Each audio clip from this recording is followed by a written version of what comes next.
In a groundbreaking step towards transforming education in Karnataka, a revolutionary AI-powered learning app is set to bridge the long-standing gap between rural and urban students, developed by renowned scientist Professor Dr. S. Iyengar. This advanced self-learning platform is designed specifically for degree and engineering students across the state. At a time when access to quality education remains unequal, this innovation promises to democratize knowledge, bringing powerful learning tools directly into the hands of every student, regardless of location. The AI-based application enables students from BA, BCom, BSc, and engineering streams to access study materials, subject-wise guidance, and accurate answers instantly. But this is not just another educational tool, this is a shift towards intelligent, self-driven learning. By leveraging artificial intelligence, the app enhances students' ability to learn independently, think critically, and gain deeper subject understanding. Speaking at a press conference, Professor Dr. S. Iyengar shared that the app is in its final stage of development and will soon be available for students. He emphasized that AI technology can make learning more efficient, accessible, and personalized, especially for students in rural areas who often lack resources. One of the most remarkable aspects of this innovation is its accessibility. The app can be used through mobile platforms like WhatsApp as well as desktop systems, ensuring even students with limited digital infrastructure can benefit. This initiative reflects a deep commitment to educational empowerment. Professor Iyengar has already made significant contributions to society by distributing desktop computers worth 50 lakh rupees to institutions in Bangalore and nearby rural regions. His larger vision extends beyond Karnataka to expand such impactful educational initiatives across India. This AI-driven platform is expected to be a true game changer in the education sector. It will enable students from commerce, science, arts, and accounting fields to learn faster, smarter, and more effectively. As a technical advisor and visionary, his mission is clear: to equip every student with knowledge, confidence, and global competitiveness. Recognized for his extraordinary contributions, he has been honored as the father of AI and digital forensics. Hailing from Hemaij village in T. Narsipura Taluk, and educated from a rural school to an international university in the United States, his journey reflects dedication, vision, and purpose. Also present at the event, Senior Advisor of SSIT Institutions Kailash Shivnagi highlighted that AI technology will ensure students receive clear answers to every question they ask. This powerful initiative marks a new era, where technology meets education to create equal opportunities for every learner. Karnataka is now stepping into the future of education. ಎಲ್ಲರಿಗೂ ನಮಸ್ಕಾರಗಳು. ನನ್ನ ಹೆಸರು ಸೀತಾರಾಮ ಅಯ್ಯಂಗಾರ್ ಅಂತ. ಎಲ್ಲರೂ ಕರೆಯೋದು ನನ್ನ S Iyengar ಅಂತ, professor S Iyengar. ನಾನು August 26, 1947 ಟಿ ನರಸೀಪುರ ಅಂತ ನೀವು ಕೇಳಿರ್ಬೋದು, ಮೈಸೂರು ಹತ್ರ. ಅಲ್ಲೊಂದು ಸಣ್ಣ ವಿಲೇಜು ಹೆಮ್ಮಿಗೆ ಅನ್ನೋ ಜಾಗದಲ್ಲಿ ಅಲ್ಲಿ ಹುಟ್ಟಿದ್ವಿ. ಗೊತ್ತಾಯ್ತಲ್ಲ, 78 ವರ್ಷದ ಹಿಂದೆ. ಟಿ ನರಸೀಪುರ ಅಲ್ಲಿಂದ ಹೆಮಿಗೆಗೆ 8 ಕಿಲೋಮೀಟರು. ಹೆಮಿಗೆ ಅಂತಂದರೆ ಅಲ್ಲಿ ಬ್ಯೂಟಿಫುಲ್ ವಿಲೇಜ್ ಅದು. ಆ ವಿಲೇಜ್ ಏನು ಅಂದರೆ ಅದರ ಎದುರುಗಡೆನೆ ಒಳ್ಳೆ ಬ್ಯೂಟಿಫುಲ್ ಕಾವೇರಿ ರಿವರ್ ಹರಿತಾ ಇದೆ. ಆಯ್ತಲ್ಲ, ಅಲ್ಲಿ ಹುಟ್ಟಿದ್ದು. ಅಲ್ಲಿ ಹುಟ್ಟಿದಾಗ ನಮ್ಮ ತಂದೆ ಹೆಸರು ಎನ್ ಸುಂದರಾಜ ಅಯ್ಯಂಗಾರ್ ಅಂತ, ನಮ್ಮ ತಾಯಿ ಹೆಸರು ಮಹಾಲಕ್ಷ್ಮಿ ಅಂತ. ನಮ್ಮ ತಂದೆ ಪಾಪ ಭಾಳ ಚೆನ್ನಾಗಿ ಓದಿದ್ರು, ಅಂದರೆ ಅವರಿಗೆ ಒಂದು ಅಕೌಂಟೆಂಟ್ ಜನರಲ್ ಆಫೀಸ್ನಲ್ಲಿ ಕ್ಲರ್ಕ್ ಆಗಿ ಸೇರಿದ್ರು. ಅವರು ಬ್ಯಾಂಗ್ಳೂರಿನಲ್ಲಿ ಆಫೀಸ್ ಇತ್ತು, ಬ್ಯಾಂಗ್ಳೂರಿಂದ ಹೆಮಿಗೆಗೆ ಬರ್ತಾಯಿದ್ರು. ನಾವು ಹುಟ್ಟಿದಾಗ ಅವಾಗ ಒಂದು ನೋಡ್ಕೊಳ್ಳಿ, ಆಲ್ಮೋಸ್ಟ್ 78 ವರ್ಷದ ಹಿಂದೆ. ಹಳ್ಳಿ ವಿಲೇಜ್ನಲ್ಲಿ ಸ್ಥಿತಿಗತಿಗಳು ಅಷ್ಟು ಚೆನ್ನಾಗಿರಲಿಲ್ಲ. ಬಟ್ ಏನು ಸುಂದರವಾಗಿತ್ತು ಅಂದರೆ ಕಾವೇರಿ ರಿವರು ಇವಾಗಲೂ ಹೋಗಿ ನೋಡಿದ್ದೀನಿ. ಭಾಳ ಅತ್ಯಂತ ಸುಂದರವಾದ ರಿವೇರ್. ಅದೆಲ್ಲ ಕಂಟಿನ್ಯೂಸ್ ಆಗಿ ಹರಿತಾ ಇರುತ್ತೆ. ಅದಕ್ಕೊಂದು ಬ್ರೂಕ್ಸ್ನಲ್ಲಿ ಒಂದು ಬರೆದಿದ್ದಾರೆ, men may come and men May go I go on for ever ಅಂತ. ಅಂದರೆ ಈ ರಿವರ್ಗಳು ಭಾಳ ಆನಂದವಾಗಿದೆ, ಸೈಲೆಂಟ್ ಆಗಿದೆ, ಹೋಗ್ತಾ ಇದೆ. ಅದು ಮೊನ್ನೆ ಹೋಗಿ ನೋಡಿದಾಗ ಭಾಳ ಸಂತೋಷ ಆಯಿತು. ಬಟ್ ವ್ಯಥೆನೂ ಆಯಿತು, ಯಾಕೆಂದರೆ ಎಷ್ಟು ಬೇಗ ನನ್ನ ಕಡೆ last stage of my life ಬಂದಿದೆ. ಅಂದರೆ 78 ಇಯರ್ಸು ಆಯ್ತನಪ್ಪ. ಸೊ ನಾನು ಹುಟ್ಟಿದಾಗ ಸ್ವಲ್ಪ ಸಮಸ್ಯೆಗಳು ಆಯಿತು ಆಯ್ತಲ್ಲಿ. ಅಂದರೆ ನಾವೆಲ್ಲ ಹೆಂಚಿನ ಮನೇಲಿದ್ವಿ, ಭಾಳ ಸ್ಥಿತಿಗತಿಗಳೆಲ್ಲ ಅಷ್ಟು ಏನು ಚೆನ್ನಾಗಿರಲಿಲ್ಲ. ಬಟ್ ಅವಾಗೇನಾಯಿತು, ಒಂದು 4-5 ದಿನ ಹುಟ್ಟಿದ ತಕ್ಷಣವೇ ನಮ್ಮ ತಾಯಿಗೆ ಪಾಪ ಗೊತ್ತಾಗಲಿಲ್ಲ, ನನ್ನ ಅಲ್ಲೇ ಒಂದು ಇದರಲ್ಲಿ ಒಂದು ತೋಟಲ್ನಲ್ಲೇ ಮುಂದೆ ಬಿಟ್ಬಿಟ್ರು. ಇನ್ನೂ 4-5 ದಿನ ಆಗಿದೆ. ಆಮೇಲೆ ಬಂದು ಒಂದು 4 ಗಂಟೆ ಕಾಲ ಆದಮೇಲೆ ನೋಡ್ತಾರೆ, ಮೈ ತುಂಬ ಇರುವೆಗಳು, ಕೆಂಪು ಇರುವೆಗಳು ಹಾಕ್ಬಿಟ್ಟಿದೆ. ಅವ್ರಿಗೆ ಭಯ ಆಯಿತು. ಒಂದೊಂದಾಗಿ ಇರುವೆಗಳು ತೆಗಿತಾರೆ, ಭಾಳ ಸಂಕಟ ಪಡ್ತಾರೆ. ಆಮೇಲೆ ಡಾಕ್ಟ್ರುಗಳು ಇಲ್ಲ ಊರಿನಲ್ಲಿ. ನಾನು ಹೇಳ್ತಾ ಇರೋದು 78 ವರ್ಷ. ಆಮೇಲೆ ಯಾರಿಗಾರು ಮೈಸೂರಿನಲ್ಲಿ ಕಟ್ಸೋಣ ಅಂದರೆ ನಮಗೆ ಮೈಸೂರಿಗೆ ಹೋಗ್ಬೇಕಾದ್ರೆ ಅಲ್ಲಿಂದ 8 ಕಿಲೋಮೀಟ್ರು, ಆಗೆಲ್ಲ ಒಂದೊಂದು 2, 3, 4 ಗಂಟೆಗೆ ಆಯಿತು. ಯಾಕೆಂದರೆ ರೋಡ್ಗಳಿರಲಿಲ್ಲ. ನಾನು ಹೇಳ್ತಾ ಇರೋದು 78 ವರ್ಷದಿಂದ ಜ್ಞಾಪಕ ಇಟ್ಕೊಳ್ಳಿ. ಈಗೆಲ್ಲ ನಮಗೆ ಇನ್ನೂ ಅವಾಗ ಇದು ಬಂದಿರಲಿಲ್ಲ, ಇಂಡಿಪೆಂಡೆನ್ಸು ಬಂದಿರಲಿಲ್ಲ. ಅದಕ್ಕೆ ಅವಾಗ ತಾನು ಮೇ ಬಿ ಬಂದು August 2015 ಅಲ್ವ ನಮಗೆ ಇಂಡಿಪೆಂಡೆನ್ಸ್ ಬಂದಿದ್ದು. ಒಂದು 10 ದಿನ ಆಗಿತ್ತು ಹುಟ್ಟಿದ್ದೀನಿ. ಸೊ ಅದಾದಮೇಲೆ ಭಾಳ ಗಾಬರಿ ಆಗೋಯ್ತು, ಏನು ಮಾಡೋಕ್ಕೂ ಗೊತ್ತಾಗಲಿಲ್ಲ. ಅವ್ರು ಹೇಳಿದ್ರು, ಇನ್ನು ಹುಡುಗ ಇನ್ನೂ ಬದುಕೊಳ್ಳಲ್ಲ, ಯಾಕೆಂದರೆ ಇನ್ನು ಈ ಆ್ಯಂಟ್ಸ್ ಇದೆಯಲ್ಲ, ಕೆಂಪಿರುವೆ, ಕಡ್ದು ಮೈ ಎಲ್ಲ ಇದಾಗ್ಬಿಟ್ಟಿತ್ತು. ಅದೇನು ಅಂತ ನೋಡಿ ಅದನ್ನು ಏನಾರು ಮಾಡ್ಕೊಳ್ಳಿ ಅಂತ ನಮ್ಮ ದೊಡ್ಡ ಅಜ್ಜಿ ಇದ್ದರು.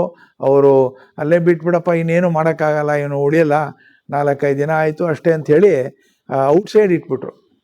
ನೋಡಿ ಏನು ಮಿರಾಕೆಲಸ್ ಅಂದರೆ, ಅಲ್ಲಿ ನೋಡಿದ್ರೆ ಬೆಳಗ್ಗೆ ಬಂದರೆ ಒಂದು ಇರುವೆನೂ ಇಲ್ಲ ಬಾಡಿನಲ್ಲಿ. ಹಾಗಾಗಿ ಏನೋ ಓಡಾಡ್ತಾ ಇದ್ದೀನಂತೆ. ಅದು ಹೇಳಿದ್ರು, ಅಯ್ಯೋ ರಾಮ, ದೇವ್ರು ಹೆಂಗೆ ಇವನಿಗೆ ಪುನರ್ಜನ್ಮ ಕೊಟ್ಟರು, ಅವ್ರು ಹೆಂಗೂ ಇದಾದರು ಅಂಥೇಳಿ. ಅವಾಗ ಪುನರ್ಜನ್ಮ ಅಂತ ಈ ಹೆಸರು ಮನೆ ಇದೆಯಲ್ಲ, ಇವಾಗ ಪುನರ್ಜನ್ಮ ಅಂತ ಈ ಮನೆಗೆ ಹೆಸರು ನಮ್ಮ ವೈಫ್ ಇಟ್ಟರು. ಆಮೇಲೆ ಇನ್ನೊಂದು ಘಟನೆ ಇದೆ, ಅದು ಆಮೇಲೆ ಹೇಳ್ತೀನಿ. ಸೊ ಆವಾಗ ಒಂದು 10 ದಿನ ಆಗಿ ಆವಾಗ ದೇವರಿಗೆಲ್ಲ ಒಂದು ವೇಣುಗೋಪಾಲ ವರದರಾಜ ಸ್ವಾಮಿ ಟೆಂಪಲ್ ಅಂತಿದೆ, ಹಳೇ ಕಾಲದ ಟೆಂಪಲ್ಲು. ಅಲ್ಲಿಗೆಲ್ಲ ಹೋಗಿ ದೇವರಿಗೆಲ್ಲ ಕೈ ಮುಗಿಸ್ಬಿಟ್ಟು ಎಲ್ಲ ಮಾಡಿ 10 ದಿನ ಆಯಿತು. ಆಮೇಲೆ ಸ್ಲೋಲಿ ಇನ್ನು 1 ವರ್ಷ ಆಯಿತು, 2 ವರ್ಷ ಆಯಿತು. ಆಮೇಲೆ ನಮ್ಮ ತಂದೆ ತಾಯಿ ಎಲ್ಲ ಬ್ಯಾಂಗ್ಳೂರಿಗೆ ಬಂದಾಗ 1950ರಲ್ಲಿ. ಸೊ ಆ ಘಟನೆ ಏನು ಅಂದರೆ ನೋಡಿ, ಇವಾಗಲೂ ನಿಮ್ಮ ಮುಂದೆ ಕೂತಿದ್ದೀನಿ ನಾನು. ಆವಾಗಲೇ ಹೊಟ್ಟೋಗ್ಬಿಡ್ಬೇಕಾಗಿತ್ತು, ಬಟ್ ಅಲ್ಲೆಲ್ಲೋ ದೇವರು ಕೊಟ್ಟಿದ್ದಾನೆ. ಯಾಕೆಂದರೆ ಯಾಕೆ ದೇವರು ಕೊಟ್ಟಿದ್ದಾನೆ ಅಂತ ನಾನು ನೋಡಿದ್ರೆ, ಇವಾಗ ಏನೋ ಒಂದು ಪರ್ಪಸ್ ಇವನು ಬಂದು ಮಾಡ್ತಾನೆ ಏನೋ ಪ್ರಪಂಚಕ್ಕೆ ಅಂತ ಏನೋ ಇರಬೇಕು, ಅದು ಮಾಡಿದ್ದೀನಿ. ಅದೆಲ್ಲ ನಾನು ಇವಾಗೆಲ್ಲ ನೋಟ್ ಮಾಡ್ತೇನೆ. ಸೊ 2-3 ವರ್ಷಕ್ಕೆ ಬಂದಾಗ ನಮ್ಮ ತಂದೆಗೂ ಆವಾಗ ಏನೋ ಸ್ಥಿತಿಗತಿಗಳು ಅಷ್ಟು ಚೆನ್ನಾಗಿರಲಿಲ್ಲ. ಕ್ಲರ್ಕು, ಅವಾಗೇನು 100 ರೂಪಾಯಿ ಸಂಬಳ ಬರ್ತಾಯಿತ್ತು, ಭಾಳ ಕಷ್ಟ ಇತ್ತು. ಅವಾಗೇನಾಯಿತು ಅಂದರೆ, ಶ್ರೀರಾಮ್ಪುರ ಅಂತಿದೆ ಇಲ್ಲಿ ಒಂದು ಪ್ಲೇಸು, ಚೆನ್ನಾಗೂ ಇಲ್ಲ, ಆಗಿನ ಕಾಲದಲ್ಲೂ ಚೆನ್ನಾಗಿರಲಿಲ್ಲ, ಇನ್ನೆಲ್ಲೂ ಜಾಗ ಇಲ್ಲ. ಆ ಶ್ರೀರಾಮ್ಪುರಂ ಸ್ಲಮ್ಗೆ ಹೋಗಿ ಒಂದು ಮನೆ ತೊಗೊಂಡ್ರು, ಸಣ್ಣ ಮನೆ, ಒಂದಿಷ್ಟು ಸಣ್ಣ ಮನೆ. ಅಲ್ಲಿ ಮನೇಲಿ ತೊಗೊಂಡು 4 ಜನ, ನಮ್ಮ ಬ್ರದರ್ 2, ಆಮೇಲೆ ನಾನು, ನಮ್ಮಿಬ್ಬರು ಸಿಸ್ಟರ್ಸು, 5 ಜನ ಇದ್ವಿ. ಆವಾಗ 1953-54ನೇ ಶ್ರೀರಾಮ್ಪುರಕ್ಕೆ ಬಂದು ಅಲ್ಲಿ ನೆಲೆಸಿದ್ವಿ. ಆವಾಗ ಅಲ್ಲಿಂದ ನಮ್ಮದು ಪ್ರಯಾಣ ಶುರುವಾಯಿತು. ಆವಾಗ ಏನಾಯಿತು, ಫಸ್ಟು ನಾನು ನಾಗಪ್ಪ ಬ್ಲಾಕ್ ಪ್ರೈಮರಿ ಸ್ಕೂಲ್ ಅಂತ ಇತ್ತು. ನಾಗಪ್ಪ ಬ್ಲಾಕು ದೇವಾಯ ಪಾರ್ಕದೆಲ್ಲ ಇದೆ, ಇಲ್ಲೇ ಹತ್ತಿರ ಇದೆ. ಅಲ್ಲೊಂದು ಪ್ರೈಮರಿ ಸ್ಕೂಲ್ ಇತ್ತು. ಏನಂದರೆ ಪಾಪ ಆಗಿನ ಕಾಲದಲ್ಲಿ ಒಂದು ಸಣ್ಣದು 2-3 ಕೆಳಗೆ ಟೇಬಲ್ ಇಲ್ಲ, ಚೇರ್ ಇಲ್ಲ. ನಾನು ನಿಮಗೆಲ್ಲ ಇದೆಲ್ಲ ಹೇಳಿದ್ರೆ ನಿಜವಾದ ಸಂಗತಿ ನೀವು ಹೆಂಗಿದೀನೋ ಏನೋ ಗೊತ್ತಾಗಲ್ಲ ನಿಮಗೆಲ್ಲ. ಈಗ ನೀವು IT ಎಲ್ಲ ನೋಡಿದ್ದೀರಾ ಗೊತ್ತಿಲ್ಲ, ಬಟ್ ಕೂತ್ಕೊಳ್ಳೋಕ್ಕೆ ಜಾಗ ಇಲ್ಲ. ಆಮೇಲೆ ಹಾಗೇ ಆಯಿತು. ನಾಗಪ್ಪ ಬ್ಲಾಕ್ ಪ್ರೈಮರಿ ಸ್ಕೂಲ್ನಲ್ಲಿ ಒಬ್ಬರು ಟೀಚರ್, ನಾಗಮಂಗಲ ಅಂತ ಯಾರೊಬ್ಬಳು ಲೇಡಿ ಇದ್ಲು. ಅವ್ರು ಏನೋ ಹೇಳ್ತಾ ಇದ್ರು, ನೋಡಪ್ಪ ಇದರಲ್ಲೆಲ್ಲ ಈ ಹುಡುಗ ಚೆನ್ನಾಗಿ ಹೇಳ್ತಾನೆ. ಯಾಕೆ ಅಂದರೆ ಅವ್ರು ಹೇಳ್ತಾ ಇದ್ರು, ಈ ಪದ್ಯನ ಇದು ಮೆಮರೈಸ್ ಮಾಡ್ಕೊಂಡು ನಾಳೆ ಬರಬೇಕು ಅಂದರೆ ಮಾಡ್ಕೊಂಬಂದು ಹೇಳ್ಬಿಡ್ತಾ ಇದ್ದೆ. ಅವ್ರಿಗೇನೋ ಒಂದು ಆಶ್ಚರ್ಯ ಇದೆ, ಏನೋ ಇವನ ಹತ್ರ ಏನೋ ಒಂದು ಇದೆ ಅಂತ ಹೇಳ್ತಾ ಇದ್ದಿರುತ್ತೆ. ಸೊ ಅದು ನಾಗಪ್ಪ ಬ್ಲಾಕ್ ಪ್ರೈಮರಿ ಸ್ಕೂಲ್ ಅದಾಯಿತು. ಆಮೇಲೆ ಶ್ರೀರಾಮ್ಪುರಂ ಮಿಡ್ಲ್ ಸ್ಕೂಲಿಗೆ ಬಂದ್ವಿ. ಅಲ್ಲಿ ಕೆಳಗಡೆ ಇದೆ, ಇವಾಗ ನಾನು ನೋಡಿದ್ದೀನಿ ಹಿಂದೆ. ಅದು ಹಿಂದೆ ಕೆಳಗಡೆ ಹೋಗ್ಬೇಕು, ಅಲ್ಲಿ ಒಂದು ಸ್ಮಶಾನ ಬೇರೆ ಇದೆ ಅಲ್ಲಿ, ಆಯಿತಾ. ವೆರಿ ಬ್ಯಾಡ್ ಏರಿಯಾದಲ್ಲಿದೆ. ಅಲ್ಲಿ ಇದ್ವಿ. ಟೀಚರ್ಸ್ ಕೆಲವರು ಭಾಳ ಚೆನ್ನಾಗಿ, ಎಲ್ಲೋಗಿದೆ ಸ್ವಾಮಿ. ಸೊ ಕೆಲವರು ಟೀಚರ್ಸ್ ಭಾಳ ಚೆನ್ನಾಗಿದ್ದರು, ಬಟ್ ಭಾಳ ಕಷ್ಟ ಲೈಫು. ಹೋಗಿದ್ವಿ. ಅಲ್ಲೊಂದು ದೊಡ್ಡ ಘಟನೆ ಆಯ್ತು. ನಾವು 7ನೇ ಕ್ಲಾಸ್ನಲ್ಲಿ ಇರಬೇಕಾದ್ರೆ, ಅವಾಗ ನೋಡಿ ಆರ್ಥಿಕ ಸ್ಥಿತಿಗಳು ಭಾಳ ಇದ್ದಿದ್ದರಿಂದ ನಿಮಗೆಲ್ಲ ಗೊತ್ತಾಗಲ್ಲ. ಯಾಕೆಂದರೆ ನಿಮಗೆ ಶರ್ಟು ಪ್ಯಾಂಟುಗಳೆಲ್ಲ ಹಾಕ್ಕೊಳ್ತೀರಾ, ಚಪ್ಪಲಿಗಳು. ಆವಾಗ ಇವತ್ತು ಚಪ್ಪಲಿ ತೊಗೊಳೋಕ್ಕೆ ಕಷ್ಟ ಆಗ್ತಾಯಿತ್ತು. ಸೊ ಆವಾಗ ಏನಾಗಿತ್ತು ಅಂದರೆ, ಒಂದು ಬುಕ್ಕು ನಮ್ಮ ತಂದೆ ತೆಕ್ಕೊಟ್ಟಿದ್ರು, ಹಿಸ್ಟ್ರಿ. ಆ ಕ್ಲಾಸ್ನಲ್ಲಿ ಆ ಹಿಸ್ಟ್ರಿ ಬುಕ್ ಕಳೆದೋಯ್ತು. ಅವಾಗ ಎಷ್ಟು ನಮ್ಮ ಪೇರೆಂಟ್ಸು ಬೇಜಾರು ಮಾಡಿಕೊಂಡ್ರು, 2 ಏಟುಗಳು ಕೊಟ್ಟರು. ಏಕೆಂದರೆ ಅದು ಹಬ್ಬಕ್ಕೂ ಒಂದೇ ₹1 ವ್ಯಾಪಾರ. ಅದು ಜ್ಞಾಪಕ ಇದೆ ಅವರಿಗೆ, ಭಾಳ ವ್ಯಸನ ಆಯಿತು. ಅವತ್ತು ಗೋಕೃಷ್ಣಿ ಬೇರೆ, ನಾವು ಹಿಂಗ ಶ್ರೀ ವೈಷ್ಣವರಾಗಿ ಗೋಕೃಷ್ಣಿ ಮಾಡ್ತಾ ಇದ್ವಿ, ಅದಾಯಿತು. ಸೊ ಎನಿವೆ ಅದಾದಮೇಲೆ 7ನೇ ತಾರೀಕು ನಾನು ಫಸ್ಟ್ ಕ್ಲಾಸ್ ಬಂತು, ಅದು ಪಬ್ಲಿಕ್ ಎಕ್ಸಾಮ್. ಅಲ್ಲಿಂದ ಶೇಷಾದ್ರಿಪುರಂ ಹೈಸ್ಕೂಲ್ ಅಂತ ಬಂದ್ವಿ. ಅದು ಶ್ರೀರಾಮ್ಪುರಕ್ಕೆ ಹತ್ತಿರದಲ್ಲಿದೆ ಶೇಷಾದ್ರಿಪುರಂ ಹೈಸ್ಕೂಲು. ಆಗಿನ ಕಾಲದಲ್ಲಿ ಸುಮಾರಾಗಿ ಪ್ರೈವೇಟ್ ಸ್ಕೂಲು. ಒಬ್ಬರು ಸುಬ್ರಹ್ಮಣ್ಯ ಅಯ್ಯರ್ ಅಂತಿದ್ರು. ಫೀಸ್ ಏನಿರಲಿಲ್ಲ, ವೆರಿ ಲಿಟಲ್, ₹50-100 ಕೊಟ್ವಿ. ಸೊ ಅಲ್ಲಿ ಹೈಸ್ಕೂಲು ಫಸ್ಟ್ ಇಯರ್ ಆಯಿತು, ಆಮೇಲೆ ಸೆಕೆಂಡ್ ಇಯರು ಆಯಿತು, ಥರ್ಡ್ ಇಯರು ಆಯಿತು. ಥರ್ಡ್ ಇಯರು SSLC ಅಂತ, ಆವಾಗೆಲ್ಲ ಸ್ಕೂಲ್ ಲೀವಿಂಗ್ ಸರ್ಟಿಫಿಕೇಟು, ಮೆಟ್ರಿಕ್ಯುಲೇಷನ್ ಬಂದೆ. ಅಲ್ಲಿ very high first class rank ಎಲ್ಲ ಬಂತು. ಆವಾಗ ಒಂದು ಮೆಡ್ಲು ಕೊಟ್ಟರು, ಭಾಳ ಆನಂದ ಆಯಿತು. ಸೊ ಆಮೇಲೆ ಏನಾಯಿತು, ಆಮೇಲೆ ಅಲ್ಲಿಂದ ಅಲ್ಲಿ 1962 ಆಯ್ತಲ್ಲ. ಅದ್ರ ಮಧ್ಯದಲ್ಲಿ ಏನೇನೋ ಸ್ವಲ್ಪ ಸೊಂಡೆಗಳು ಬಂತು, ಬಟ್ ಅದೆಲ್ಲ ಆಯಿತು. 62ರಲ್ಲಿ ಅಲ್ಲಿಂದ ನ್ಯಾಷನಲ್ ಕಾಲೇಜ್ ಅಂತಿದೆ, H. ನರಸಿಂಹಯ್ಯ ಅಂತಿದ್ದರು. H. ನರಸಿಂಹಯ್ಯನ ಹೋಗಿ ಕೇಳಿದೆ, ಸರ್ ನಾನು ನ್ಯಾಷನಲ್ ಕಾಲೇಜಿಗೆ ಸೇರಬೇಕು, ಎಲ್ಲರೂ ಹೇಳ್ತಾರೆ ಚೆನ್ನಾಗಿದೆ ಅಂತ.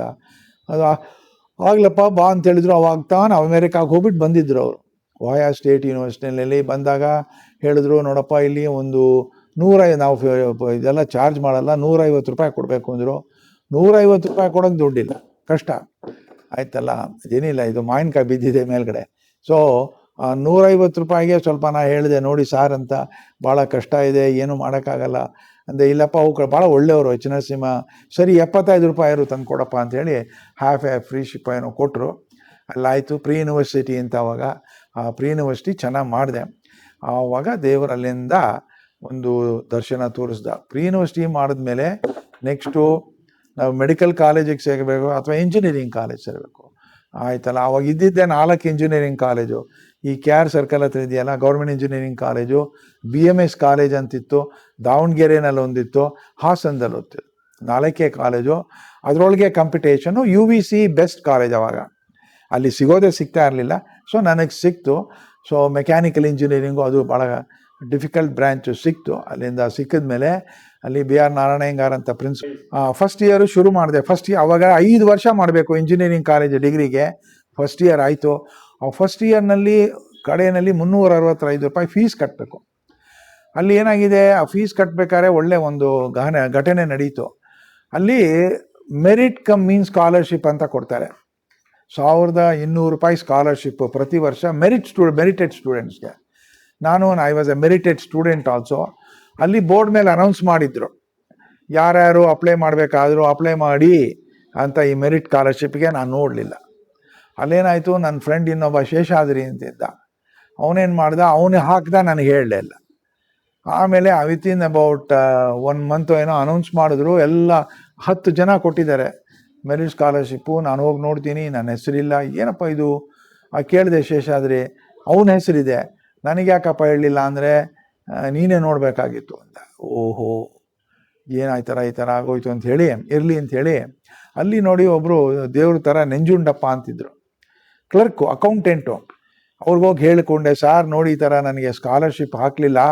ಯಾಕ್ರಿ ಹಾಕಲಿಲ್ಲ, ನಿಮಗೆ ನೋಡಲಿಲ್ವೇನ್ರಿ? ಸಾರ್ ನೋಡಲಿಲ್ಲ. ನೋಡಬೇಕು ನೀವು ರೀ, ಆ ಬೋರ್ಡ್ಗಳೆಲ್ಲ ನೋಡಬೇಕು ಪ್ರತಿನಿತ್ಯ ಅಂಥೇಳಿ ಹೇಳಿದ್ರು. ಆಮೇಲೆ ಒಕ್ಕೊಳ್ಳಿ, ಇನ್ನೊಂದು ಕೆಲಸ ಮಾಡ್ತೀನಿ, ನೀನೊಂದು ಮಾಡಿ ಅಂದರು. ಭಾಳ ಒಳ್ಳೆಯ ನೋಡಿ, ಅದೇ ಹೇಳ್ತಾ ಇದ್ದೆ ನಮ್ಮ ಕೈಲಾಶ್ಗೆ. ಅವರು ಇನ್ನೊಂದು ಲೋನ್ ಸ್ಕಾಲರ್ಶಿಪ್ ಅಂತಿದೆ, ಅದಕ್ಕೆ ಹಾಕಿದ್ರು. ಆಗಿನ ಕಾಲದಲ್ಲಿ ಲೋನ್ ಸ್ಕಾಲರ್ಶಿಪ್ಪು ₹1200 ಕೊಡ್ತಾಯಿದ್ರು ಎಲ್ಲರಿಗೂ, 5 ವರ್ಷನೂ ಕೊಡ್ತಾಯಿದ್ರು. ಆಮೇಲೆ ಏನು ಅಂದರೆ ಅದನ್ನು ಇಂಟ್ರೆಸ್ಟ್ ಇಲ್ಲದೆ ವಾಪಸ್ ಕೊಟ್ಬಿಡ್ಬೇಕು ಗೌರ್ಮೆಂಟ್ಗೆ. ಅದಾಯಿತು, ಅದಕ್ಕೆ ಹಾಕಿ ಅಂದರು. ಅದು ವಿತಿನ್ 1 or 2 ವೀಕ್ಸಲ್ಲಿ ಅಪ್ರೂವ್ಡ್ ಅಂತ ಬಂದ್ಬಿಡ್ತು, ಯಾಕೆಂದರೆ ನನ್ನ ಮೆರಿಟ್ ಇತ್ತಲ್ಲ. ಆಮೇಲೆ ಅದೇನಾಗೋಯ್ತು, ಈ ಮೆರಿಟ್ ಸ್ಕಾಲರ್ಶಿಪ್ನಲ್ಲಿ ಪ್ರತಿ ವರ್ಷವೂ ನಿಮಗೆ ಫಸ್ಟ್ ಕ್ಲಾಸ್ ಬರಬೇಕು. ಈ ಶೇಷಾದ್ರಿ ಫೇಲ್ ಆಗೋದ ಫಸ್ಟ್ ಸೆಮಿಸ್ಟರ್ನಲ್ಲೇ. ಆಮೇಲೆ ಪಾಪ ನಂಜುಂಡಪ್ಪ ನನಗೆ ಹೇಳಿದ್ರು, ಫೋನ್ಗೆ ಏನೇನು ಇರಲಿಲ್ವಲ್ಲ, ಬನ್ನಿರಿ ಇಲ್ಲಿಂದ ನೋಡಿ, ಇವಾಗ ಇನ್ನೊಂದು 2-3 ಸ್ಲಾಟ್ಸ್ ಇದೆ, ಯಾಕೆ ಸ್ಟೂಡೆಂಟ್ ಯಾರೋ ಫೇಲ್ ಆಗೋಗಿದ್ದಾರೆ, ನೀವು ಅಪ್ಲೈ ಮಾಡಿ ಅಂದರು. ನಾ ಅಪ್ಲೈ ಮಾಡಿದೆ, ಅದು ಸಿಕ್ಬಿಡ್ತು. 2 ಸ್ಕಾಲರ್ಶಿಪ್ಪು ಸಿಕ್ತು ನೋಡಿ. Loan scholarship national loan scholarship scheme ಅಂತಿದೆ, ಎಲ್ಲ 1962ರಲ್ಲಿ, ಇದು ಗೌರ್ಮೆಂಟ್ ಆಫ್ ಇಂಡಿಯಾ ಆಯ್ತಲ್ಲ, ಅದಿಟ್ಟಿದ್ದೆ ನೋಡಿ ಅದೆಲ್ಲೋ. ಸೊ ಅದರಲ್ಲಿ ಅಲ್ಲಿ ₹1,000 ಕೊಟ್ಟರು ಮೊದಲನೇ ವರ್ಷ. ಆಮೇಲೆ ಈ ಸ್ಕಾಲರ್ಶಿಪ್ಪು ತೊಗೊಂಡೆ ಆಯ್ತಲ್ಲ. ಆಮೇಲೆ ಪ್ರತಿ ವರ್ಷವೂ ಎಲ್ಲ ನನಗೆ ಫಸ್ಟ್ ಕ್ಲಾಸು ರ್ಯಾಂಕ್ ಬಂದಿದ್ದರಿಂದ ಏನು ತೊಂದರೆ ಆಗಲಿಲ್ಲ. 5 ವರ್ಷವೂ ಆಯಿತು. ಆಮೇಲೆ ಏನು ಮಾಡಿಬಿಟ್ರಿ, ಲೋನ್ ಸ್ಕಾಲರ್ಶಿಪ್ ತೊಗೊಂಡಿದ್ದನ್ನ ಕ್ಯಾನ್ಸಲ್ ಮಾಡಿಬಿಟ್ರು, ಏನು ಕೊಡಬೇಕಾಗಿಲ್ಲ ಆಗೋಯ್ತು ಅಂತ. ಸೊ ಅದಕ್ಕೆ ನೋಡಿ, ದೇವರು ಎರಡು ಸಿಕ್ತಂಗೆ ಆಯಿತು, ಆಯ್ತೇನಪ್ಪ. ಸೊ 5 ವರ್ಷ ಆಯಿತು, ಎಲ್ಲ ಚೆನ್ನಾಗಾಯಿತು. ಭಾಳ ಸ್ವಲ್ಪ ಮನೆ ತೊಂದರೆ ಘಟನೆಗಳಾಯಿತು, ಬಟ್ ಅದು ಇಂಪಾರ್ಟೆಂಟ್ ಇಲ್ಲ. Education important. ಎಲ್ಲ ಫಸ್ಟ್ ಕ್ಲಾಸು ಆಯಿತು. 1968ಕ್ಕೆ ಬಂದೆ. 68ಕ್ಕೆ ಬಂದಾಗ ಆವಾಗ ನನಗೇನಾಯಿತು, ಮನೆ ಪರಿಸ್ಥಿತಿಗಳು ಅಷ್ಟು ಚೆನ್ನಾಗಿರಲಿಲ್ಲ. ಅಮೇರಿಕಾಗೆ ಹೋಗಬೇಕು ಅಂತ ನನಗೆ ಅಲ್ಲಿ ಒಬ್ಬರು ಸಹಚನೇಸ್ಮಯ್ಯನು ಹೇಳಿದ್ರು, ನೀವು ಅಮೇರಿಕಾಗೆ ಹೋಗಿ ಭಾಳ ಆಪರ್ಚುನಿಟೀಸ್ ಇದೆ ಅಂತ. ಬರ್ತೀನಿ ಅಂತ ಅದು ಮನಸ್ಸು ಮಾಡಿದೆ. ಮನಸ್ಸು ಮಾಡಿ ಎಲ್ಲ ಆಯಿತು. ಆಮೇಲೆ ನಾನು ಇಂಡಿಯನ್ ಇನ್ಸ್ಟಿಟ್ಯೂಟ್ ಆಫ್ ಸೈನ್ಸ್ ಹತ್ತಿದೆ, ಅಲ್ಲಿಗೆ ನನ್ನ ಮಾಸ್ಟರ್ಸ್ ಡಿಗ್ರಿ ಶುರು ಮಾಡಿದೆ. ನಾನು ಆ ಮಾಸ್ಟರ್ಸ್ ಡಿಗ್ರಿ ಶುರು ಮಾಡಿದಾಗ ಅಲ್ಲಿ ಫಸ್ಟ್ ಇಯರು ಚೆನ್ನಾಗಿ ಮಾಡಿದೆ, ಆಯ್ತಲ್ಲ, ಇಲ್ಲೆಲ್ಲ ಗೊತ್ತಲ್ಲ ಟಾಟಾ ಇನ್ಸ್ಟಿಟ್ಯೂಟ್ ಅಂತ ಫಸ್ಟ್. ಆಮೇಲೆ ನನಗೆ ಪಾಸ್ಪೋರ್ಟ್ ಬರಬೇಕು. ಆ ಪಾಸ್ಪೋರ್ಟ್ ಬರೋಕ್ಕೆ ಅದೊಂದು ದೊಡ್ಡ ತೊಂದರೆ ಆಯಿತು. ಯಾಕೆಂದರೆ ಯಾರು IAS ಆಫೀಸರ್ಸ್ IPS ಆಫೀಸರ್ಸ್ ಯಾರು ಸೈನೇ ಮಾಡಲ್ಲ, ಗೊತ್ತಿಲ್ಲ ಅಂತಾರೆ, ಭಾಳ ಕಷ್ಟ ಅವಾಗೆಲ್ಲ. ಅವಾಗ ಇನ್ಸ್ಟಿಟ್ಯೂಟ್ ಆಫ್ ಸೈನ್ಸ್ ಲೈಬ್ರರಿ ಮುಂದೆ ಕೂತಿದ್ದೆ ನಾನು, ಏನಿದು ಮಾಡೋದು ಅಂತ. ಅಲ್ಲಿ ಯಾರೋ ಒಬ್ಬರು ಬಂದರು 6 ಗಂಟೆ ಸಾಯಂಕಾಲ, ಏನ್ರಿ ಮಾಡ್ತಾಯಿದ್ದೀರಾ ಅಂದರು. ಸಾರ್ ಏನೋ ಒಂದು ತೊಂದರೆ ಇದೆ. ಏನು, ನನಗೆ ಪಾಸ್ಪೋರ್ಟ್ ತೊಗೋಬೇಕು, ನನಗೆ ಯಾರೂ ಸಹಾಯ ಸಿಗ್ತಾರೆ. ಬನ್ನಿರಿ ನಾಳೆ ಮಾಡ್ತೀನಿ ಅಂದರು. ನಾಳೆ 10 ಗಂಟೆಗೆ ಇಲ್ಲಿ ಕೂತ್ಕೊಳ್ಳಿ, ಕರ್ಕೊಂಡು ಹೋಗ್ತೀನಿ ವಿಧಾನಸೌಧೆ, ಒಬ್ಬರು IAS ಆಫೀಸರ್ಸ್ ಫೈನಾನ್ಷಿಯಲ್ ಏನೋ ಒಂದು ಮಾಡಬೇಕು, ಸೈನ್ ಮಾಡಿ. ಎಲ್ಲ ಬಂದರು. ಅವ್ರು ನನಗೆ ದೊಡ್ಡವರು, ಅವರೇ ನನ್ನ ಇವರು ದೇವರು. ಯಾಕೆಂದರೆ ಆ ಟೈಮ್ನಲ್ಲಿ ಕರೆಕ್ಟಾಗಿ ಬಂದು ಮಾಡಿಬಿಟ್ಟು ಅವ್ರು ಯಾರು ಅನ್ನೋದೇ ಗೊತ್ತಿರಲಿಲ್ಲ. ಆಮೇಲೆ ನೋಡಿದ್ರೆ ಅವ್ರ ಹೆಸರು KC ರೆಡ್ಡಿ ಅಂತ, ಎಸ್ಟೇಟ್ ಆಫೀಸರು. ಇವಾಗೆಲ್ಲ ಸತ್ತೋಗಿದ್ದಾರೆ ಪಾಪ. ಅವ್ರು ಎಂಥದ್ದು ಆ ಟೈಮ್ನಲ್ಲಿ ಮಾಡಿ ಹೊರಟೋದ್ರು. ಸೊ ಅದಾಯಿತು, ಪಾಸ್ಪೋರ್ಟು ಸಿಕ್ತು ಎಲ್ಲ. ಆಮೇಲೆ ಅಮೇರಿಕನ್ ಯೂನಿವರ್ಸಿಟಿಗೆ ಒಂದು ಅಡ್ಮಿಷನ್ ಸಿಕ್ತು. ಎಲ್ಲ ಇನ್ನೇನೆಲ್ಲ ರೆಡಿ ಆಗಬೇಕು. 1900 ಆಯಿತು. ಸೊ ಇಲ್ಲಿ ಇನ್ಸ್ಟಿಟ್ಯೂಟ್ ಆಫ್ ಸೈನ್ಸ್ ಗ್ರ್ಯಾಜುಯೇಟು ಆಯಿತು. ಸೊ ಇನ್ನೇನೆಲ್ಲ ರೆಡಿ ಆಗಬೇಕು. ಪಾಸ್ಪೋರ್ಟ್ ಬಂದಿದೆ, ವೀಸಾ ಬಂದಿದೆ, ಎಲ್ಲ ಆಯಿತು. ಇವಾಗ ದುಡ್ಡು ಹೇಗೆ, ಇಲ್ಲಿಂದ ಹೋಗಬೇಕಾದ್ರೆ ಒಂದು ಅಟ್ಲೀಸ್ಟ್ ಅವಾಗೆಲ್ಲ 4,000 ರೂಪಾಯಿ ಟಿಕೆಟು, ವೆರಿ ಚೀಪು. ಅದು ಅಲ್ಲದೆ ಕುವೈತ್ ಏರ್ಲೈನ್ ಅಂತಿದೆ, ಅದರಲ್ಲಿ ಹೋದರೆ ಇನ್ನೂ ಚೀಪು. ದುಡ್ಡಿಲ್ಲ. ಆಮೇಲೆ ಪಾಪ ನಮ್ಮ ಅಣ್ಣ ಬ್ರದರು ಅಲ್ಲಿ Mississippi ಸ್ಟೇಟ್ ಯೂನಿವರ್ಸಿಟಿನಲ್ಲಿ PhD ಮಾಡಿದೆ. ಆಮೇಲೆ ಒಂದು ಸಣ್ಣ ಅಲ್ಲೂ ಭಾಳ ಸ್ವಲ್ಪ ತೊಂದರೆಗಳಾಯಿತು, ಬಟ್ ಜಾಬ್ ಸಿಕ್ತು. ಆಮೇಲೆ 2,000 ಇದು ಲಾಟ್ ಆಫ್ ನಂಬರ್ಸ್ ವಿಷಯ ಇತ್ತು, ಭಾಳ ಇನ್ಫಾರ್ಮೇಷನ್ ಇತ್ತು. ಆ ಇನ್ಫಾರ್ಮೇಷನ್ನು ನಿಮಗೆ ನಮ್ಮ ಬ್ರೈನು ಪ್ರಾಸೆಸ್ ಮಾಡುತ್ತೆ. ನಮ್ಮ ಬ್ರೈನು ನೀವು ಯಾವತ್ತು ಬಂದ್ರಿ ಏನು ಮಾಡುತ್ತೆ ಅದೆಲ್ಲ ಆ ಥರ ನನಗೆ ಮೆಷಿನ್ ಮಾಡಬೇಕು. ಆಯ್ತಲ್ಲ, ಒಂದು ಸಿಂಪಲ್ ಎಕ್ಸಾಂಪಲ್ ಕೊಡ್ತೀನಿ ನೋಡಿ. ಒಂದು ಏನು ಅಂದರೆ, ಅಮೇರಿಕಾದಲ್ಲಿ ಡ್ರೈವರ್ಲೆಸ್ ಕಾರ್ ಅಂತ ಶುರು ಮಾಡಿದ್ರು. Autonomous vehicle. ಡ್ರೈವರ್ಲೆಸ್ ಅಂದರೆ ಡ್ರೈವರ್ ಇಲ್ಲದೇನೆ ಕಾರ್ಗಳು ಹೋಗಬೇಕು ಅಂತ. ಆಗುತ್ತೆ ಅಂದರೆ ಅದು ನೀವು ಕೇಳಿದ್ರೆ ನೀವು ಆಗಲ್ಲ. ಆಗುತ್ತೆ, ಆಗಿದೆ, ಬಂದಿದೆ. ಇವಾಗ ಡ್ರೈವರ್ ಒಬ್ಬ ಕಾರ್ನಲ್ಲಿ ಕೂತ್ಕೊಂಡ್ರೆ ಏನು ಮಾಡ್ತಾನೆ, ಅವನೆಲ್ಲ ನೋಡ್ತಾನೆ, ಪೆಟ್ರೋಲ್ ಇದೆಯಾ ಅಂತಾನೆ, ಯಾವ ಡಿರೆಕ್ಷನ್ಗೆ ಹೋಗಬೇಕು ಅಂತಾನೆ, ಆಮೇಲೆ ಎಲ್ಲ ಚೆನ್ನಾಗಿ ಡ್ರೈವ್ ಮಾಡ್ತಾನೆ, ಯಾರು ಬಂದರೆ ನಿಲ್ಲಿಸ್ತಾನೆ, ಸ್ಟಾಪ್ಸ್ ಏನೆಲ್ಲ. ಆ ಥರ ನಮಗೆ ಮೆಷಿನ್ ಮಾಡಬೇಕು. ಆ ಮೆಷಿನ್ ಮಾಡೋದ್ರಿಂದ ಆ ಮೆಷಿನ್ಗೆ ನಾವು ಈ ಆರ್ಟಿಫಿಷಿಯಲ್ ಇಂಟೆಲಿಜೆನ್ಸ್ನ ಹೇಳ್ಕೊಡ್ಬೇಕು. ಹೇಗೆ ಹೇಳ್ಕೊಡ್ತೀರಾ? ಪ್ರೋಗ್ರಾಮ್ನಲ್ಲಿ ಬರೆದು ಹೇಳ್ಕೊಡ್ತೀವಿ. ಸೊ ನಾವೇನು ಮಾಡಿದ್ವಿ, ಫಸ್ಟು ಒಂದು ರೋಬಾಟ್ ಮಾಡಿದ್ವಿ. ರೋಬಾಟ್ ಇದೆಲ್ಲ ಇಂಟೆಲಿಜೆಂಟ್ ರೋಬಾಟ್ ಅಂತ ನೀವು ಮಾಡಿದ್ದೀರಲ್ಲ. ಈಗ 1990ರಲ್ಲಿ ಮಾಡಿದ್ದೇನೆ ನಾನು. ಒಂದು ಓಕ್ ರಿಡ್ಜ್ ನ್ಯಾಷನಲ್ ಲ್ಯಾಬಾರೇಟರಿನಲ್ಲಿ ನಾನು ಒಂದು ಹೋಗಿದ್ದೆ, ಫ್ಯಾಕಲ್ಟಿ ವಿಸಿಟರ್ ಅಂತ. ಅವ್ರು ಹೇಳಿದ್ರು, ಡೈರೆಕ್ಟ್ರು, ನೀವು 3 ವರ್ಷ ಕೆಲಸ ಮಾಡಿ 3 ತಿಂಗಳು ಕೆಲಸ ಮಾಡಿ ಹೋಗೋಷ್ಟರಲ್ಲಿ ನನಗೆ ಒಂದು ರೋಬಾಟ್ ಇರಬೇಕು. ಏನು ಮಾಡಬೇಕು ಆ ರೋಬಾಟು? ಅಲ್ಲಿ ಬರಬೇಕು, ಆಮೇಲೆ ಅಲ್ಲಿ ಏನೇನೋ ನನಗೆ ಅವಾರ್ಡ್ಗಳಿದೆ ಅದೆಲ್ಲ ಕೌಂಟ್ ಮಾಡಬೇಕು, ಎಲ್ಲ ಟ್ರಾವೆಲ್ ಮಾಡಬೇಕು. ಮೆಷಿನ್ನು ಪ್ರೋಗ್ರಾಮ್ನಲ್ಲಿ ಕೊಡಬೇಕು. ಅರ್ಥ ಆಯ್ತೇನ್ರಿ? ಸೊ ಆ ಪ್ರೋಗ್ರಾಮ್ ಕೊಡೋದ್ರಿಂದನೇ ಇದು. ಅವಾಗೇನು ಮಾಡಿದ್ವಿ, ಅದಕ್ಕೊಂದು ಕಣ್ಣು ಥರ ಒಂದು ಡಿಸೈನ್ ಮಾಡಿದ್ವಿ, ವಿಷನ್ ಅಂತ. ಯಾಕೆಂದರೆ ಅದು ನೋಡಬೇಕು. ಆಮೇಲೆ ನೋಡಿಬಿಟ್ಟು ಇದನ್ನೆಲ್ಲ ಹೋಗಬೇಕು ಒಂದು ಕಡೆಯಿಂದ ಇನ್ನೊಂದು ಕಡೆ. ಇಲ್ಲೇನಾದ್ರು ಆಬ್ಸ್ಟಕಲ್ ಇದ್ದರೆ ಅದಕ್ಕೆ ಅವಾಯ್ಡ್ ಮಾಡ್ಕೊಂಡು ಹೋಗಬೇಕು. ಸೊ ಎಲ್ಲ ಪ್ರೋಗ್ರಾಮ್ಸು ಬರೆದ್ಬಿಟ್ವಿ. ನಾವು ಹಂಗೆ ತಂದು ಮಾಡೋದು. ಇವಾಗ ನಾ ಇಲ್ಲಿಂದ ಅಲ್ಲಿಗೆ ಹೋಗಬೇಕಾದ್ರೆ ಏನು ಮಾಡ್ತೀನಿ, ಇಲ್ಲೇನಾದ್ರು ಇವರು ಪುರುಷೋತ್ತಮರಾವ್ ಇದ್ದರೆ ಸ್ವಲ್ಪ ಆ ಕಡೆ ಆಗೋಗಿ ಇದು ಮಾಡ್ಕೊಂಡು ಹೋಗ್ತೀವಿ, ಆಬ್ಸ್ಟಿಕಲ್ ಮಾಡಿ. ಸೊ ಏನೇನು ನಮ್ಮ ಹ್ಯೂಮನ್ ಬ್ರೈನ್ ಮಾಡುತ್ತೋ ಅದನ್ನೆಲ್ಲ ಕೃತಕವಾಗಿ ಪ್ರೋಗ್ರಾಮ್ನಲ್ಲಿ ಆ ಮೆಷಿನ್ಗೆ ಹಾಕ್ಬಿಟ್ವಿ. ಅದೆಲ್ಲ ಇದೆ. ಆ ಮೆಷಿನ್ಗೆ ಹಾಕ್ಬಿಟ್ಟು ಆವಾಗ ಏನಾಯಿತು ಅಂದರೆ, ಒಂದು ದೊಡ್ಡ ಇವಾಗಿನ ವಾರ್ ಥರ ಅಲ್ಲಿ ಹೈಡ್ರೋಜನ್ ಬಾಂಬು ಅದೆಲ್ಲ ತಯಾರಿಸ್ತಾ ಇದ್ರು ಆಗಿನ ಕಾಲದಲ್ಲಿ. ಅಲ್ಲಿ ಏನಾಗುತ್ತೆ, ಸಮ್ಟೈಮ್ಸು ಲೀಕ್ ಆಗಿಬಿಡುತ್ತೆ. ಅವಾಗೇನಾಗುತ್ತೆ, ಲೀಕ್ ಆದರೆ ರೇಡಿಯೇಷನ್ ಲೀಕು. ಸೊ ನಾನು ಹೇಳ್ತೀನಿ ಆ ರೋಬೋಟ್ಗೆ ಕೊಡ್ತೀನಿ, ಅಲ್ಲಿ ಹೋಗಿ ರೇಡಿಯೇಷನ್ ಲೀಕು, ಅಲ್ಲಿ ಹೋಗಿ ಆ ಇನ್ಸ್ಟ್ರೂಮೆಂಟ್ನ ಓದ್ಬಿಟ್ಟು ರೇಡಿಯೇಷನ್ ಲೀಕ್ ಜಾಸ್ತಿ ಆಗಿದ್ರೆ ಅದು ಇಮಿಡಿಯೇಟಾಗಿ ರಿಪೋರ್ಟ್ ಮಾಡು, ಅದನ್ನು ಇದು ಮಾಡ್ತೀವಿ ಅಂತ.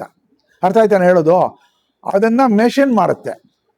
ಯಾಕೆ ನಮಗೆ ಮೆಷಿನ್ ಮಾಡಬೇಕು ಅಂದರೆ ಜನಗಳು ಹೋಗೋಕ್ಕಾಗಲ್ಲ, ರೇಡಿಯೇಷನ್ ಇದ್ದರೆ ಕ್ಯಾನ್ಸರ್ ಬರುತ್ತೆ, ಜನಗಳು ಸತ್ತೋಗ್ತಾರೆ. ಸೊ ನಾವೇನು ಮಾಡ್ತೀವಿ, ಒಂದು ಅಟಾನಮಸ್ ಮೆಷಿನ್, ಅದೇ ರೋಬೋಟ್ನ ದೂರದಲ್ಲಿ ನಿಂತ್ಕೊಂಡು ಕಳಿಸ್ತೀವಿ. ಅರ್ಥ ಆಯ್ತಾನೆ ಹೇಳೋದು? ಸೊ ಅದನ್ನು ಮಾಡಬೇಕಾದ್ರೆ ಅದು ಹ್ಯೂಮನ್ ಥರನೇ ಬರಬೇಕು, ಮನುಷ್ಯನ ಥರನೇ ಬರಬೇಕು. ಅಲ್ಲಿ ಹೋಗಬೇಕು, ನೋಡಬೇಕು, 80ಗಿಂತ ಜಾಸ್ತಿ ಇದೆ ಡಿಗ್ರಿ ಅಂತಾರೆ ಕನ್ನಡದಲ್ಲಿ.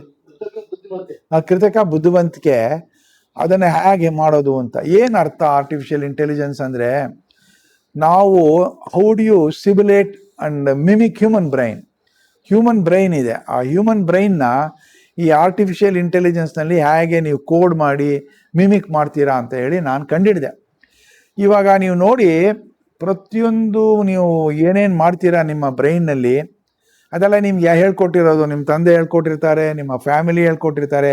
ಇವಾಗ ಇದನ್ನು ತೋರಿಸಿದ್ರೆ ನೀವು ಓದ್ತೀರಾ, ಸ್ಕೂಲಿಗೆ ಹೋಗಿದ್ದೀರಾ. ಸೊ ಎಲ್ಲ ಬ್ರೈನ್ನಲ್ಲಿ ಏನಾಗಿದೆ ಅಂದರೆ ನ್ಯೂರಾನ್ಸ್ ಅಂತಿದೆ. ನ್ಯೂರಾನ್ಸ್ ಅಂತ ಪ್ರತಿಯೊಬ್ಬನಿಗೂ ಪ್ರತಿ ದಿನಾನೂ 1 ಬಿಲಿಯನ್ ನ್ಯೂರಾನ್ಸ್ ಬರುತ್ತೆ, ಪ್ರೊಡ್ಯೂಸ್ ಆಗುತ್ತೆ. ಅದೆಲ್ಲ ಕನೆಕ್ಟ್ ಆಗುತ್ತೆ. ಆ ಕನೆಕ್ಷನಿಂದನೇ ನಿಮ್ಮ ಮುಖ ನೋಡಿ ನಾನು ಇವರು ಉಮೇಶ್ ಅಂತ ಹೇಳ್ಬೋದು, ಇನ್ನೊಬ್ಬರು. ಸೊ ಎಲ್ಲ ಆ ಕನೆಕ್ಟಿವಿಟಿಯಿಂದ ನಾವು ಕಲ್ತ್ಕೊಳ್ತೀವಿ. ಹೇಗೆ ಅಂದರೆ ಕೆಲವು ಸಲ ನೋಡಿ, ವಯಸ್ಸಾದ ಮೇಲೆ ನಮಗೆ ಜ್ಞಾಪಕಗಳು ಹೆಸರುಗಳಿರಲ್ಲ, ಮುಖ ನೋಡಿದ್ರೆ ಜ್ಞಾಪಕ ಬರುತ್ತೆ. ಯಾಕೆಂದರೆ ಬ್ರೈನು ಅದು ಡಿಸಿಷನ್ ಮಾಡಬೇಕಾದ್ರೆ ಆ ಕೃತಕ ಡಿಸಿಷನ್ ಆರ್ಟಿಫಿಷಿಯಲಿ ಮುಖ ನೋಡುತ್ತೆ. And at the same time ಅದೇನು ಮಾಡುತ್ತೆ ಅಂದರೆ ಆಮೇಲೆ ಹೇಗಿದ್ದೀರಾ ಏನೋ ಹೆಸರು, ಆ 2 ಹೆಸರನ್ನ ಮಿಕ್ಸ್ ಮಾಡಿ ಅದು ಹೆಸರಿಡುತ್ತೆ.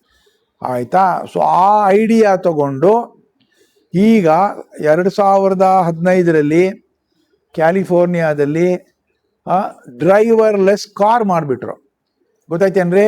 ಡ್ರೈವರ್ ಇಲ್ದೇನೆ ಕಾರ್ ಮಾಡೋದು. ನೀವು ಊಬರ್ ಅಂತ ನಾನೇ ಎಕ್ಸ್ಪೆರಿಮೆಂಟ್ ಮಾಡಿದ್ದೀನಿ. ನಾನು ಒಂದು 2025 ಏನೋ ಸ್ಯಾನ್ ಫ್ರಾನ್ಸಿಸ್ಕೋಗೆ ಹೋಗಿದ್ದೆ. ಸ್ಯಾನ್ ಫ್ರಾನ್ಸಿಸ್ಕೋಗೆ ಹೋದಾಗ ನನಗೆ ಅಲ್ಲಿಂದ ನಾನು ಇದಕ್ಕೆ ಹೋಗಬೇಕಾಗಿತ್ತು, ಲಾಸ್ ಆಂಜಲೀಸ್ಗೆ 400 ಮೈಲಿ, 400 ಮೈಲ್ಸು. ಆ 400 ಮೈಲ್ಸ್ ಹೋಗ್ಬೇಕಾದ್ರೆ ಅಲ್ಲಿ ಊಬರ್ನಲ್ಲಿ ಅಲ್ಲಿಗಾರು ಹೋಗ್ಬಿಟ್ಟು ಹೋಗೋಣ ಅಂತ ಊಬರ್ ಅಂತ ಮಾಡಿದೆ, ಅದೆಲ್ಲ ಬುಕ್ ಮಾಡಿದೆ. ಊಬರ್ ಬಂದ್ಬಿಡ್ತು. ಊಬರ್ ಬಂದಾಗ ಅದು ಡ್ರೈವರ್ಲೆಸ್ ಕಾರ್. ಅದು ಆ ಡ್ರೈವರ್ಲೆಸ್ ಕಾರ್ ಬಂದಾಗ ನಾನು ಒಳಗಡೆ ನೋಡ್ತೀನಿ, ಎಲ್ಲಪ್ಪ ಡ್ರೈವರ್, ಎಲ್ಲಿ ಡ್ರೈವರ್ ಅಂತ. ಅದು ಹೇಳುತ್ತೆ ಕಾರು, ಇದಕ್ಕೆ ಡ್ರೈವರ್ ಇಲ್ಲ, no driver for this car ಅನ್ನತ್ತೆ. ನಂಗೆ ಭಯ ಆಯಿತು, ಇದೇನಪ್ಪ ಡ್ರೈವರ್ ಇಲ್ಲೆಸ್ ಕಾರು, ನಾನೆಲ್ಲೋ ಹಿಂದೆ ಮಾಡಿದ್ದು, ಅದು ಹೆಂಗೆ 400-300 ಮೈಲಿ ಹೋಗುತ್ತೆ ಅಂಥೇಳಿ ಅಂತ. ಇರಲಿ ಅಂಥೇಳಿ ಕಾರ್ನಲ್ಲಿ ಕೂತ್ಕೊಂಡ್ಬಿಟ್ಟೆ. ಎಷ್ಟು ಚೆನ್ನಾಗಿದೆ ಅಂದರೆ ಸಿಟ್ ಅಟ್ ದಿ ಬ್ಯಾಕ್ ಅನ್ನತ್ತೆ, ಹಿಂದ್ಗಡೆ ಕೂತ್ಕೊ ಅನ್ನತ್ತೆ. ಆಮೇಲೆ ಎಲ್ಲ ಡ್ರೈವ್ ಮಾಡುತ್ತೆ. ಆಮೇಲೆ ಜನಗಳು ಬಂದಾಗ ಲೆಫ್ಟು ರೈಟು. ನಾನು ಕೇಳಿದೆ, do you know how to go, ಎಲ್ಲಿಗೆ ಹೋಗಬೇಕು ಗೊತ್ತಾ ಅಂದರೆ ಗೊತ್ತು ಅಂದೆ. ಲಾಸ್ ಆಂಜಲೀಸ್ ಹೇಗೆ ಹೋಗ್ತೀಯಾ ಅಂದರೆ, ಇಲ್ಲೊಂದು ಮೌಂಟನ್ ರೋಡ್ ಇದೆ, ನೋಡ್ತಾ ಇರಿ, ಭಾಳ ಚೆನ್ನಾಗಿದೆ, ವಿಷನ್ರಿ ಆ ಕಡೆ. ಹಾಗೆ ಕ್ಲೀನಾಗಿ ಹೋಗಿ 5 hours Los Angeles perfect, better than a human driver. ಅರ್ಥ ಆಯ್ತೇನ್ರಿ? ಅದು ಯಾಕೆ ಅಂದರೆ ಆ ಡ್ರೈವರು ಬೇಕಾಗೇ ಇಲ್ಲ ಆ ಕಾರ್ಗೆ. ಅದಕ್ಕೆಲ್ಲ ಕೃತಕ ಬುದ್ಧಿ, ಆರ್ಟಿಫಿಷಿಯಲ್ ಇಂಟೆಲಿಜೆನ್ಸು, ಅದಕ್ಕೆಲ್ಲ ಏನಾಗಿದೆ, ಸೆನ್ಸರ್ಸ್ ಅಂತ ಎಲ್ಲ ಕಡೆನೂ ಸೆನ್ಸರ್ಸ್ ಹಾಕಿದ್ದಾರೆ. ಆ ಸೆನ್ಸರ್ಸು ಎಲ್ಲ ಡೇಟಾ ಎಲ್ಲ ಕಲೆಕ್ಟ್ ಮಾಡುತ್ತೆ. ಆ ಡೇಟಾ ಮೇಲೆ ಸಿಂಥಸಿಸ್ ಮಾಡಿ ಪ್ರೋಗ್ರಾಮ್ ಬರೆದು ಕ್ಲೀನಾಗಿ ಹೋಗುತ್ತೆ. ಅದೇ ಹೇಳುತ್ತೆ, ಇನ್ನು 5 ನಿಮಿಷಕ್ಕೆ ಲಾಸ್ ಆಂಜಲೀಸ್ ಸಿಗುತ್ತೆ, ನೀವು ಅಲ್ಲಿ ಇಳಿಬೇಕು ಅಂತ ಚೆನ್ನಾಗಿ ಕಾನ್ವರ್ಸ್ ಮಾಡುತ್ತೆ. ಮನುಷ್ಯ ಅಲ್ಲಿ ಡ್ರೈವರ್ ಕೂತ್ಕೊಂಡಾಗ ಮಾತಾಡ್ತಾನಲ್ಲ. ಸೊ ಅದು ಅಟಾನಮಸ್ ಕಾರ್ಸ್, ಡ್ರೈವರ್ಲೆಸ್ ವೆಹಿಕಲ್ ಅಂತ ನಾನು ಮೊದಲು ಮಾಡಿದ್ದು. ಎಲ್ಲ ಐಡಿಯಾಸು ಬೇರೆ ಬೇರೆ ಎಲ್ಲ ಯೂನಿವರ್ಸಿಟೀಸು ಕಂಪನೀಸ್ಗಳೆಲ್ಲ ಮಾಡಿ ಅದು ಮಾಡಿದ್ರು. ಅರ್ಥ ಆಯ್ತಾ? ಅದೊಂದು ಕೃತಕ ಬುದ್ಧಿದು ಇಂಪಾರ್ಟೆಂಟ್. ಆಮೇಲೆ ಏನು ಅಂದರೆ, ಇವಾಗ ನೀವು ಪ್ಲೇನ್ನಲ್ಲಿ ಹೋದರೆ ಅದು ಪ್ಲೇನ್ನಲ್ಲಿ ಪೈಲಟ್ಸ್ ಇರ್ತಾರೆ, ಎಲ್ಲ ಕಂಪ್ಲೀಟ್ ಆಟೋಮೇಟೆಡ್, ಗೊತ್ತಾ, ಫ್ಲೈ ಬೈ ಡ್ರೈವಿಂಗ್ ಅಂಥೇಳಿ ಎಲ್ಲ ಡೇಟಾ. ಇವಾಗ ನೀವು ಸುಮ್ಮನೆ ಹೋಗಿ ಪ್ಲೇನಲ್ಲಿ ಕೂತಿದ್ರೆ, ನಾನು 4-5 ಇಂಪಾರ್ಟೆಂಟ್ ಪ್ರಾಜೆಕ್ಟ್ಸು ಶುರು ಮಾಡಿದ್ದೀವಿ. ಹಿಂದೆನೂ ಮಾಡಿದ್ದೆ ನಾನು ಬಂದಾಗ. ಒಂದು ಇಂಪಾರ್ಟೆಂಟ್ ಏನು ಮಾಡಿದ್ದೀವಿ ಪ್ರಾಜೆಕ್ಟು ಅಂದರೆ, very important project for department of education. ಇನ್ನೇನು ಶುರು ಆಗ್ತಾ ಇದೆ, ಇವರು ಕೈಲಾಶು ಇದ್ದಾರೆ. ಏನು ಮಾಡ್ತಾ ಇದ್ದೀವಿ ಅಂತ ಮಾಡಿದ್ದೀವಿ, ಹಿಂದೆನೂ ಮಾಡಿದ್ದೀನಿ. ಬಟ್ ಇದು ಮಾಡೋದು ಏನು ಹೇಳ್ತೀನಿ ಅಂದರೆ, ಇವಾಗ ಕಾಲೇಜು BCom BS ಇದೆಲ್ಲ ಇದೆಯಲ್ಲ, ಅವ್ರಿಗೇನಾಗಿದೆ, ಕೆಲವು ಹುಡುಗರು ಚೆನ್ನಾಗಿ ಕಲ್ತ್ಕೊಳ್ತಾರೆ, ಬಟ್ ಕೆಲವರು ಸರಿಯಾಗಿ ಕಲ್ತ್ಕೊಳ್ಳಲ್ಲ. ಸೊ ನಾವೇನು ಮಾಡಿದ್ದೀವಿ ಅಂದರೆ ಒಂದು ಪೈಲಟ್ ಪ್ರೋಗ್ರಾಮ್ ಮಾಡ್ತಾ ಇದ್ದೀವಿ, ಒಂದು ಆರ್ಟಿಫಿಷಿಯಲ್ ಇಂಟೆಲಿಜೆಂಟ್ ಪ್ರೋಗ್ರಾಮ್ ಮಾಡಿ self learning by artificial intelligence. ಇವಾಗ ನೀವು ಟ್ಯೂಟರ್ನ ಇಟ್ಕೊಂಡ್ರೆ ಅವನು ಬಂದು ಎಲ್ಲ ಹೇಳ್ಕೊಡ್ತಾನೆ. ಅದಕ್ಕೋಸ್ಕರ ನಾವೇನು ಮಾಡಿದ್ದೀವಿ ಅಂದರೆ ಆಲ್ ಆರ್ಟಿಫಿಷಿಯಲ್ ಇಂಟೆಲಿಜೆನ್ಸ್ನಲ್ಲಿ ಪ್ರೋಗ್ರಾಮ್ ಮಾಡಿ ಒಬ್ಬನಿಗೆ ಬೇಕಾದರೆ ಒಬ್ಬ student commerce, engineering, quantum computing ಏನೇನಿದೆ ಎಲ್ಲ ರೆಡಿಯಾಗಿದೆ ಇವಾಗ ರೆಡಿ ಅಂದರೆ ಇವಾಗ ಇಲ್ಲಿಂದ ನಾವು ಮುಗಿಸ್ಕೊಂಡು ಹೋಗ್ತಾ ಇರೋದು ವಿಧಾನಸೌಧಕ್ಕೆ. ಅಲ್ಲಿ ಹೋಗಿ ಅದನ್ನು ಮಾಡಿ ನಾನು ಅದೊಂದು ಮೇಜರ್ ಕಾಂಟ್ರಿಬ್ಯೂಷನ್ನು ವಿತ್ ಕೈಲಾಶ್ ಅಂತ ಅವ್ರ ಜೊತೆಗೆ ಮಾಡಿ ಒಂದು ಸೆಲ್ಫ್ ಡ್ರಿವನ್ ಆಟೋಮೇಟೆಡ್ ಅಂದರೆ AI ಇಂದ ಲರ್ನಿಂಗ್ ಅದೇ government of India, government of Karnataka ಎಲ್ಲರಿಗೂ ರೀ ಸ್ಟೂಡೆಂಟ್ಸು BE ನಲ್ಲಿ ತಗೊಂಡ್ರೆ first year BE, second year BE, third year engineering college all professional, engineering, commerce, BSc ಎಲ್ಲದಕ್ಕೂ ಇದು ಮಾಡಿಬಿಟ್ರೆ ಆಗುತ್ತೆ. ಅದು ಇಂಪಾರ್ಟೆಂಟ್ ಕಾಂಟ್ರಿಬ್ಯೂಷನ್ ಹೇಳ್ರಿ ನೀವು ಪೇಪರ್ನಲ್ಲಿ. ಇದ್ರ ಹೇಳ್ತೀನಿ, AI enabled self learning digital tutor for bachelor of commerce. ಇದೇ ಥರ ನಾವು ಬ್ಯಾಚುಲರ್ ಆಫ್ ಸೈನ್ಸು ಎಲ್ಲದಕ್ಕೂ ಮಾಡಿದ್ದೀವಿ, ಆಯ್ತಲ್ಲಪ್ಪ. ಏನು ಬೇಸಿಕಲಿ ನಾವು ಮಾಡ್ತೀವಿ ಅಂದರೆ, ಇವಾಗ ಏನಾಗಿದೆ ಅಂದರೆ ನನಗೆ ಪ್ರಕಾರ ಈ Karnataka state higher education they are going through lot of transformation. As much as I understand, Kailash knows more about it, because the expansion of digital infrastructure is going very high. Ella university nallu. So significant of this expansion is very, very important. And this kind of tutor, self-learning tutor is very, very critical for any institutions in the world, but more so for Karnataka, because I am interested, I come from Karnataka. ಆಯ್ತೇನಪ್ಪ. ಇದೇನು ನೋಡಿ, ಒಂದು example ಕಾಮರ್ಸ್ನವ್ರಿಗೆ, ಅವ್ರಿಗೆ accounting ತಿಳ್ಕೊಬೇಕು, taxation ತಿಳ್ಕೊಬೇಕು, banking ಗೊತ್ತಾಗಬೇಕು, auditing ಗೊತ್ತಾಗಬೇಕು, management ಗೊತ್ತಾಗಬೇಕು. So ನಮ್ಮದು ಪ್ರಪೋಸಲ್ ಇದೆಯಲ್ಲ ಇಲ್ಲಿ, it will introduce everything artificially enabled tutoring. ನೀವೇನು ದುಡ್ಡು ಕೊಟ್ಟು ಅಲ್ಲಿ ಟ್ಯೂಟ್ರಿಂಗ್ ಮಾಡಬೇಕಾಗಿಲ್ಲ ರೀ ಅಲ್ಲಿ, ಬಿಕಾಸ್ ಟ್ಯೂಟ್ರಿಂಗ್ ಸಿಸ್ಟಮ್ಸ್ ಇದೆ. ಬಟ್ ಇದು ನಾವು ಡೆವಲಪ್ ಮಾಡೋದು, this one is exclusively for bachelor of commerce. ಇದೇ ಥರ self tuning we have bachelor of science, we have bachelor for professional degrees. ಎಲ್ಲ ಡೀಟೇಲ್ಸ್ ಕೊಟ್ಟಿದ್ದೀವಿ, ಹೇಗೆ ಒಂದೊಂದು ಸಿಗ್ನಿಫಿಕೆನ್ಸ್ ಆಫ್ ದಿಸ್ ಪ್ರಾಜೆಕ್ಟು. ಈ ಥರ ನೀಡ್ ಬಂದುಬಿಟ್ರೆ AI learning systems, Karnataka will be number 1. Every IAS officer is going to be from here. This is what we have to do. So adukoskara this kind of self tutoring is very, very critical. We have convinced the chief secretary, ಅವ್ರು ಕಾಲ್ ಮಾಡಿ ಖುಷ್ಬು ಅಂತ, in fact ಒಂದು ವಾರದಲ್ಲಿ ನಿಮ್ಗೆ approve ಮಾಡಿ ಕೊಟ್ಟಿದ್ದೀನಿ ಅಂತ ಹೇಳಿದ್ದಾರೆ, ಗೊತ್ತಿಲ್ಲ, ಅದಕ್ಕೆ ಹೋಗ್ತಾ ಇದ್ದೀನಿ, ಅದಕ್ಕೆ ಅವ್ನು ಕರ್ಕೊಂಡು. ಏಕೆಂದರೆ ಇದು ಯಾಕೆ ಇಂಪಾರ್ಟೆಂಟು ಅಂದರೆ, ನಮ್ಮದು student population in Karnataka, everywhere, lot of them come from rural part of it. Rural navrige, they may have good teachers, bad teachers, we don't know. How can it help? But there are a lot of nanna prakara irodu bright students rural, especially women, bala good. So avrige ee tara ಒಂದು self needed tutoring system ittu andre, they can learn one on one contact, learn by mistakes. ಅದು ಹೇಳುತ್ತೆ ಅಲ್ಲ, tutor ಇದು teacher ಥರ ಎಲ್ಲ ಹೇಳುತ್ತೆ, ಹೋಯ್ತಲ್ಲ. ಇದಕ್ಕೆ ಕಂಪ್ಲೀಟು ಡಿಸೈನ್ ಮಾಡಿದ್ದೀನಿ ನಾನು, ಬೇಕಾದ್ರೆ ನಿಮಗೆ ಕೊಡ್ತೀನಿ, ತೊಗೊಂಡೋಗಿ ಎಲ್ಲ ಹಾಕ್ಬಿಡಿ. ಯಾಕೆಂದರೆ ಇದನ್ನು ನನಗೆ ಮೋಸ್ಟ್ ಇಂಪಾರ್ಟೆಂಟ್. ಆಮೇಲೆ ಒಂದು ಎಕ್ಸಾಂಪಲ್ ಬೇರೆ ಕೊಟ್ಟಿದ್ದೀವಿ, ಆಯ್ತಲ್ಲ. ಇನ್ನೊಬ್ಬರು ಇವರು ನಮ್ಮ ಅಸಿಸ್ಟೆಂಟು ಮಹೇಶ್ ಅಂತ ಬಂದರು, ನಮ್ಮ ಕೈಲಾಶು, ಒಂದು 3 days ಬರ್ಕೊಟ್ಟಿದ್ದೀವಿ.